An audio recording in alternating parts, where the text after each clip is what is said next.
ಜಿಲ್ಲಾ ಪಂಚಾಯಿತಿ ಸದಸ್ಯ ಯೋಗೀಶ್ ಗೌಡ ಕೊಲೆ ಪ್ರಕರಣದ ಸಂಬಂಧ ಕಾಂಗ್ರೆಸ್ ಶಾಸಕ ವಿನಯ್ ಕುಲಕರ್ಣಿ ಅವರ ಬೇಲ್ ರಿಜೆಕ್ಟ್ ಆಗಿದೆ.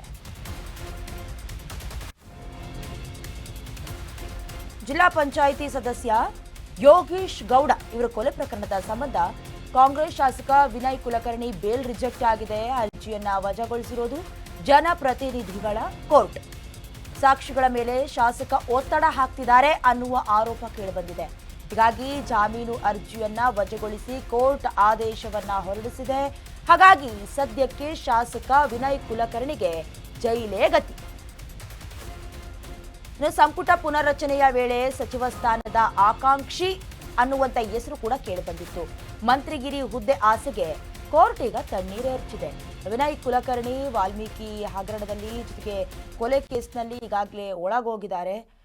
ಸಂಬಂಧಪಟ್ಟಂತೆ ಕೆಲವೊಂದಷ್ಟು ಬೆಳವಣಿಗೆಗಳಾಗ್ತಾ ಇದೆ. ಡಿಸಿಎಂ ಡಿಕೆ ಶಿವಕುಮಾರ್ ಅವರು ಕೂಡ ಇವರನ್ನ ಈ ಹಿಂದೆ ಭೇಟಿಯಾಗಿದ್ರು. ಅಂದ್ರೆ ವಾಲ್ಮೀಕಿ ಪ್ರಕರಣದಲ್ಲಿ ಸಿಲುಕೊಂಡಿದ್ದಂತ ನಾಗೇಂದ್ರ ಅವರನ್ನ ಜೊತೆಗೆ ವಿನಯ್ ಕುಲಕರ್ಣಿ ಅವರನ್ನ ಮೀಟ್ ಮಾಡುವಂತ ಕೆಲಸ ಆಗಿತ್ತು. ಇದಕ್ಕೆ ಸಂಬಂಧಪಟ್ಟಂತೆ ನಾನು ಕೂಡ ಮುಂದಿನ ದಿನದಲ್ಲಿ ಸಚಿವ ಸಂಪುಟ ವಿಸ್ತರಣೆ ಅಥವಾ ಬದಲಾವಣೆ ಏನಾದರೂ ಆಗುವಂತ ಸಂದರ್ಭದಲ್ಲಿ ಸಚಿವ ಸ್ಥಾನದ ಆಕಾಂಕ್ಷಿ ಅನ್ನುವಂತ ಹೆಸರು ವಿನಯ್ ಕುಲಕರ್ಣಿ ಅವ್ರದ್ದು ಕೇಳಿ ಬರ್ತಾ ಇತ್ತು. ಹಾಗಾಗಿ ಬೇಲ್ ಕೊಡಿ ಅಂತ ಅರ್ಜಿಯನ್ನ ಸಲ್ಲಿಸಿದ್ರು ಕೂಡ ಈಗ ಕೋರ್ಟ್ ಆ ಅರ್ಜಿಯನ್ನ ತಿರಸ್ಕಾರ ಮಾಡಿದೆ.